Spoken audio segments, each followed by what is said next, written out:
नमस्कार दोस्तों। राजस्थान की ये धरती, ये माटी, ये वीरों की धरती है, बलिदानों की धरती है, शहीदों की धरती है। आज हम एक ऐसे ही शूरवीर मेवाड़ी राजा, राजस्थान के शक्तिशाली राजपूत महाराणा प्रताप को जानेंगे कि कैसे महाराणा प्रताप की एक छोटी सी सेना हावी हो जाती है मुगलों की एक बड़ी सेना पर। वो महाराणा प्रताप जिससे अकबर भी कांपता था।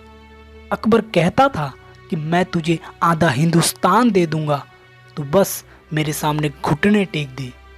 वो बादशाह अकबर जो जीते जी मेवाड़ को कभी जीत नहीं सका।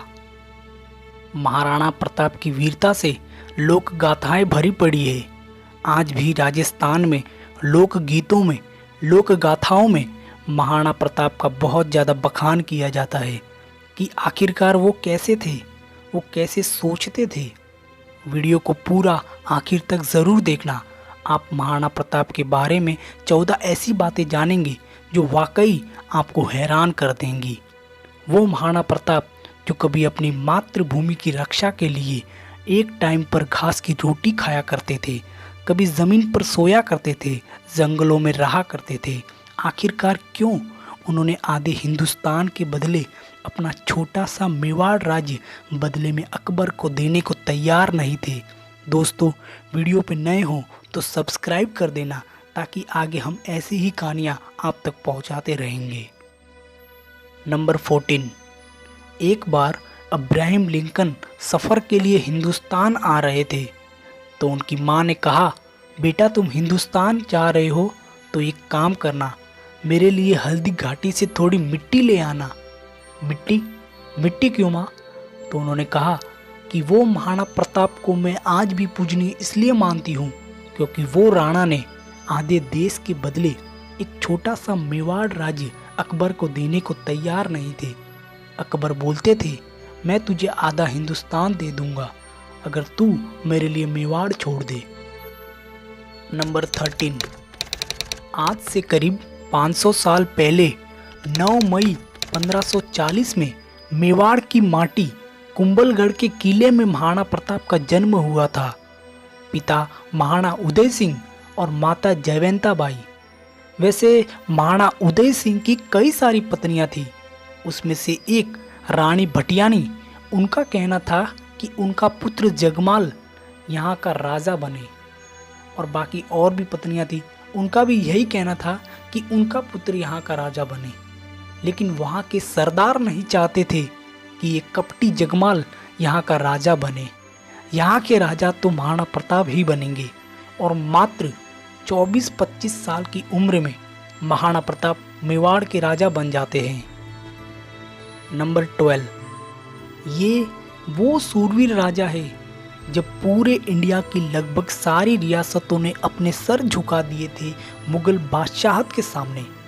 कितने ही राजपूत लोगों ने अपनी बेटी की शादी मुगल दरबार में सिर्फ इसलिए की ताकि उनकी रियासतें बची रह सके। और उस वक्त अकेले महाराणा प्रताप ही थे जिन्होंने मना कर दिया कि मैं अपने इलाके में उनकी बादशाहत को मंजूरी नहीं दूंगा। महाराणा प्रताप का कहना था कि मैं किसी भी हालत में अपने घर से, अपने राज्य से किसी भी बेटी की शादी उनके साथ नहीं होने दूंगा, और मैं उनके सामने घुटने कभी नहीं टेकूंगा, चाहे मुझे अपने प्राणों के बलिदान ही क्यों ना देना पड़े। नंबर 11। कहा जाता है कि जब महाराणा प्रताप युद्ध के लिए जाते थे तो 360 किलो का वजन लेके चलते थे। 7.5 फीट की हाइट, 110 किलो का वजन, इसके अलावा 80 किलो का भाला, 72 किलो का कवच और 20-20 किलो की 2 तलवारें। और सोच कर ही देखिए कि जो इंसान इतना वजन लेके युद्ध के लिए मैदान में उतरता है, क्या सेना उसे देखकर ही नहीं कांप जाती होगी। और ये भी कहा जाता है कि एक बार अकबर का एक सेनापति बहलोल खान महाराणा प्रताप से युद्ध के लिए मैदान में आता है। महाराणा प्रताप ने एक तलवार की काट से बहलोल खान समेत उनके घोड़े को 2 हिस्सों में चीर डाला था। नंबर 10। महाराणा प्रताप शरीर से तो ताकतवर थे ही, साथ ही साथ ये बुद्धि से भी ताकतवर थे। इनके अंदर सेल्फ कॉन्फिडेंस तो था ही, लेकिन इनकी सेल्फ स्टीम भी बहुत ही तगड़ी थी। इनके अंदर का जो जज्बा था, उसी कारण से हिस्ट्री में उनकी आज भी इज्जत की जाती है। लेकिन यहाँ दूसरी तरफ अकबर भी बहुत ही तेज और शातिर था। वो क्या करता था कि परिवार के लोगों को ही तुड़वा कर उनको अपने साथ कर लेता था। आमेर के महाराज टोडरमल, जय सिंह, इन सभी को अपने साथ कर लिया और इसी वजह से परिवार में टूट फूट होने लगी। अकबर बहुत ही तेज था। वो जानता था कि बहुत ही आसान है, इन्हीं राजपूतों को आपस में लड़वा दो, कुछ को अपने साथ कर लो और बाकियों को काट दो। और वही हुआ, राजपूतों की आपस में लड़ाई हो गई। उसी हल्दी वाली घाटी में भाई भाई को काटने लगा। महाराणा प्रताप ये देखकर ही बहुत ही दुखी होने लगे। इसलिए उनके काल में महाराणा प्रताप को बहुत ही संघर्ष करना पड़ा था। नंबर 9, वैसे अकबर के लिए मेवाड़ बहुत ही इम्पोर्टेंट था, क्योंकि ये व्यापार मार्ग को जोड़ता था। जैसे विदेश से कुछ मंगवाना हो या उसे भेजना हो, तो उसे गुजरात से दिल्ली ले जाना हो तो उसे मेवाड़ क्रॉस करना पड़ता था, क्योंकि वहाँ पूरा भारत तो मान जाता था लेकिन मेवाड़ नहीं मानता था। एक्चुअली महाराणा प्रताप का वैराग्य बहुत ही ज़बरदस्त था। ये बाकी राजाओं की तरह घुटने टेकने वालों में से नहीं थे। इसी बात से अकबर भी इससे बहुत ही डरता था। वो जीते जी महाराणा प्रताप के सामने कभी नहीं आया। अकबर फिर कई बार कई लोगों को राजदूतों की तरह भेजा कि जाओ इसको समझाओ हमारी बादशाहत को कबूल करे। सबसे पहले इसने टोडरमल को भेजा, इसके बाद राजा मानसिंह को भेजा, भगवान दास, जलाल खान, ऐसे कई राजाओं को भेजा। लेकिन महाराणा प्रताप थे, वो इनकी बातों में कहाँ आने वाले थे।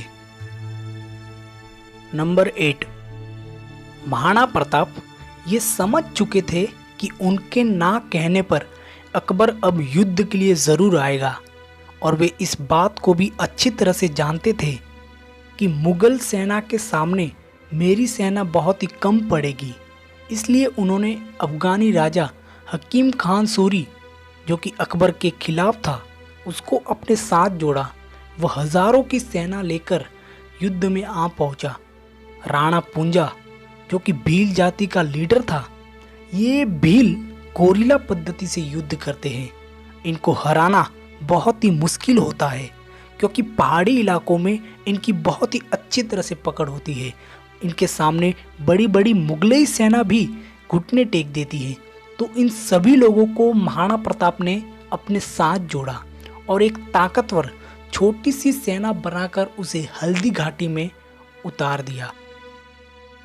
नंबर 7, 18 जून 1576 में हल्दी घाटी के कुछ ही घंटों के इस युद्ध में कहा जाता है कि महाराणा प्रताप के 20,000 सैनिक थे और सामने अकबर के 80,000 सैनिक थे। महाराणा प्रताप की सेना ये जानते हुए भी कि मुगल सेना के सामने टिकना बहुत ही मुश्किल है, उनके पास तोप है, गोला बारूद है, हमारे हथियार उनके हथियार के सामने टिक नहीं पाएंगे। लेकिन एक चीज़ होती है जज्बा। ये जानते हुए भी कि सामने मौत खड़ी है, फिर भी उससे लड़ना कि मैं इस देश के लिए मर मिट सकता हूँ। इसलिए अपनी छोटी सी सेना लेकर महाराणा प्रताप सामने खड़े हो जाते हैं। वैसे हल्दी घाटी के इस युद्ध में अकबर खुद नहीं आया था, उसने सेनापति मानसिंह को भेजा था, जो कि एक राजपूत था। नंबर 6, दोस्तों क्या आप इस घोड़े को जानते हो? यह महाराणा प्रताप का फेवरेट घोड़ा है। इसका नाम है चेतक। ये इतना बुद्धिमान घोड़ा था कि जब भी महाराणा प्रताप युद्ध के लिए जाते थे तो इस घोड़े के आगे हाथी की सूंड लगाते थे। हाथी देखकर ही कंफ्यूज होता था कि ये घोड़ा नहीं, कहीं ये हाथी है। चेतक को अपने पुत्र से भी ज़्यादा प्यार करते थे। इस नीले रंग के घोड़े पर कई सारे सुरीले गीत, कई सारी कविताएं बन चुकी है। नंबर 5, हल्दी घाटी के इस युद्ध में सेनापति मान सिंह हाथी पर सवार होता है और महाराणा प्रताप चेतक पर सवार होते हैं। चेतक इतना ट्रेन घोड़ा था कि हल्दी घाटी की रणभूमि में चेतक को जैसे ही इशारा मिलता है कि मान सिंह इस हाथी पर सवार है, तो दौड़ते हुए चेतक ने अपने आगे के दोनों पैर हाथी के सूंड के ऊपर रख देता है और तभी महाराणा प्रताप अपना 80 किलो का भाला मान सिंह की ओर फेंकते हैं। चेतक चढ़ गयो हाथी पर मान सिंह घबराए, भालो फेंक्यो महाराणा जद ओहदो टूटो जा, रण में घमासान मचवाय बेरी रण सो भाग्या जाय राणा, सुनता ही जाजो। लेकिन मान सिंह जैसे ही इस चीज को देखता है तो वो थोड़ा टेढ़ा हो जाता है और भाला इतनी तेज गति से पसार होता है कि जो आदमी उसके शरीर से आर पार हो जाता है और मान सिंह बच जाता है। अब चेतक जैसे ही अपने पैर को नीचे ला रहा था तो हाथी के दांत के आगे कटार लगी हुई थी। उस कटार से चेतक का एक पैर कट जाता है। नंबर 4, जब राणा ने सोचा इस पार, तब तक चेतक था उस पार। चेतक की समझदारी इस बात से लगाई जा सकती है कि युद्ध के दौरान जब महाराणा प्रताप अकेले फंसे थे तो यही वो चेतक था जो इनको भगा के एक कटी टांग से 26 फीट का गहरा नाला लांग के चला गया। अपने राजा को पहले उसने बचाया और उस छलांग के कारण उस चेतक ने अपने प्राण त्याग दिए। चेतक के मरने का बहुत दुख हुआ महाराणा प्रताप को, क्योंकि अपने बेटे की तरह प्यार करते थे कभी वो चेतक को। उन्होंने खुद अपने हाथों से चेतक का अंतिम संस्कार किया और आज भी उस हल्दी वाली घाटी में चेतक की समाधि बनी हुई है।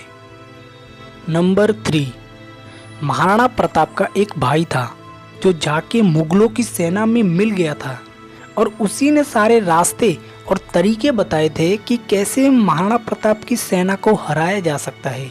जब चेतक की यह घटना हुई तो उनको अपने आप पर शर्म आई और उनको गिल्टी फील हुआ और उसने अपने बड़े भाई से जाकर कहा कि मुझे माफ़ कर दो।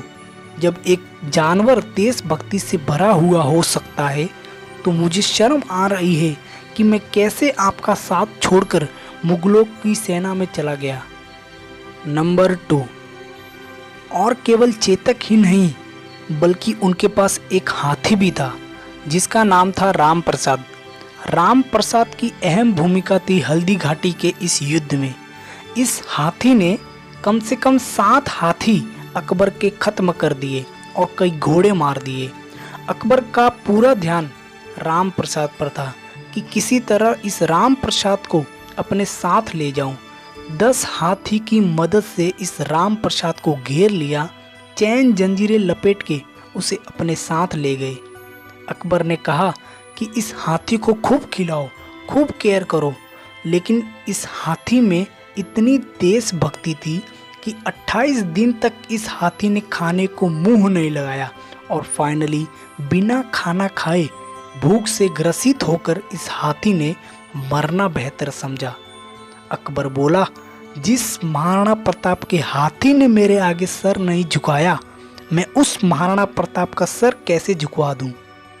नंबर 1, अकबर को ये समझ आ चुका था कि महाराणा प्रताप को मैं हरा नहीं सकता, तो अकबर फिर बंगाल बिहार साइड चला जाता है मेवाड़ को छोड़कर, और फिर इधर फिर से महाराणा प्रताप मेवाड़ पर कब्जा कर लेते हैं जो कभी छीन ली गई थी।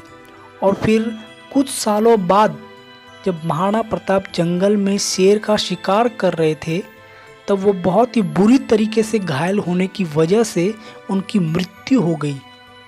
ये बात जब अकबर को पता लगी, अकबर एक ऐसा राजा था अपने शत्रु प्रताप की मृत्यु पर खूब रोया।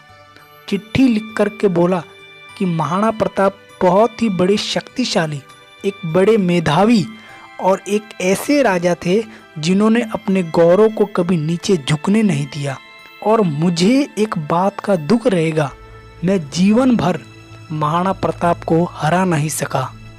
महाराणा प्रताप जैसे बहुत लोगों के कारण आज तुम और मैं इज्जत के साथ ये कह पाते हैं कि इस देश की मिट्टी ने ऐसे सूरवीरों को जन्म दिया है जो कभी किसी भी विदेशी हुकूमत के सामने घुटने नहीं टेके।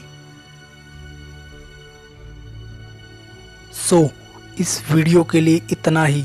इस महान महाराणा प्रताप की बातें पसंद आई हो तो वीडियो को शेयर जरूर करना।